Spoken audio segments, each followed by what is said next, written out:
हर office में एक ऐसा इंसान होता है जो ना लाइमलाइट में होता है ना ही पॉलिटिक्स में। वो बस चुपचाप अपना काम करता है। लेकिन जब वो एक दिन बदलता है तो पूरा सिस्टम हिल जाता है।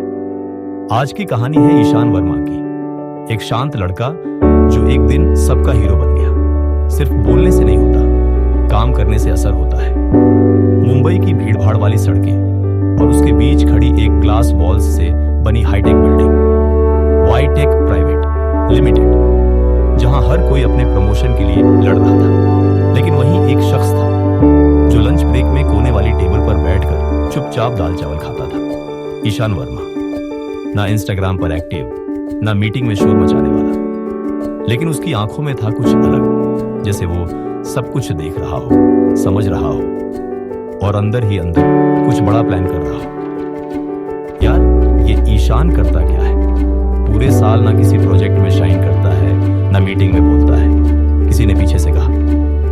लेकिन अगले 90 दिनों में वही ईशान सबका मुंह बंद करने वाला था। एक दिन क्लाइंट मीटिंग में कंपनी का flagship project aurora AI crash हो गया। सभी हड़बड़ा गए, सीटीओ, प्रोजेक्ट मैनेजर्स, कोई नहीं समझ पाया कि बग कहां है।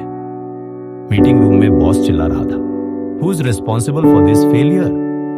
और उसी वक्त ईशान अपनी सीट से चुपचाप उठा, लैपटॉप खोला। सबको सिर्फ एक चीज दिखाई दी, code, lines and lines of clean, sharp, brilliant code. बिना एक शब्द बोले उसने 3 घंटे में सिस्टम को रिस्टोर कर दिया और एक नई लाइन ऑफ कोड जोड़ दी जो बग को हमेशा के लिए ब्लॉक कर देती थी। बॉस ने कहा, how did you even catch this? None of our seniors did. Ishan ने सिर्फ मुस्कुराकर जवाब दिया, मैं देखता हूं और सीखता हूं, बोलता तभी हूं जब जरूरत हो। उस दिन के बाद सब बदल गया। ईशान को अब सब जानने लगे, लेकिन वो अभी भी वैसा ही था, शांत, सरल, लेकिन अब उसकी चाल में एक निडर आत्मविश्वास था। लेकिन कुछ लोगों को यह बर्दाश्त नहीं हुआ। यह कैसे मुमकिन है? हमने सालों से मेहनत की और यह चुपचाप लड़का आगे निकल गया। कंपनी पॉलिटिक्स तेज हो गई। ईशान को अगली टीम मीटिंग से बाहर रखा गया। उसका सिस्टम स्लो कर दिया गया, यहां तक कि उस पर डेटा चोरी का झूठा इल्जाम भी लगाया गया। लेकिन ईशान फिर भी चुप रहा। एक हफ्ते बाद वाईटेक के इंटरनल हैकाथॉन का ऐलान हुआ। थीम थी एआई फॉर सोशल इंपैक्ट। सबने सोचा ईशान तो हिस्सा भी नहीं लेगा, लेकिन तुम सोचते हो कभी कभी कि चुप रहने वाले कुछ नहीं कर सकते? यही तुम सबसे बड़ी भूल करते हो। ईशान ने अकेले काम किया, 3 रातें ऑफिस में सोया, बिना किसी टीम, बिना किसी मैनेजर के। और हैकाथॉन के दिन जब सबने अपनी फैंसी प्रेजेंटेशन दी, ईशान ने सिर्फ एक लाइव डेमो दिखाया, ब्लाइंड असिस्ट एआई। एक ऐसा सस्ता स्मार्ट ग्लास प्रोटोटाइप जो विजुअली इंपेयर्ड लोगों को रियल टाइम ऑब्जेक्ट पहचान कर राह दिखा सकता था। सीईओ खुद खड़े होकर बोले, यह बस इनोवेशन नहीं है, this is impact, this is leadership.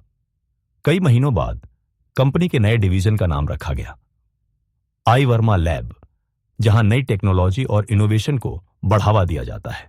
Ishan आज भी बोलता कम है, लेकिन जब बोलता है तो हर कोई सुनता है, क्योंकि अब लोग जानते हैं जिसकी मेहनत की आवाज नहीं होती, उसका असर सबसे गहरा होता है। अगर आपको लगा कि ईशान वर्मा की कहानी ने कुछ झकझोरा, अगर कभी आपको भी लगा है कि आपकी शांति को लोग आपकी कमजोरी समझते हैं, तो याद रखिए, कम बोलो, ज्यादा करो, क्योंकि जब समय आता है आपका काम ही आपकी आवाज बनता है। अब अगली कहानी में जानिए कैसे एक असफल इंसान ने खुद को उस मुकाम तक पहुंचाया जहां सब उसे सलाम करते हैं। असफलता से सफलता तक, एक जिंदगी बदलने वाली प्रेरणादायक कहानी।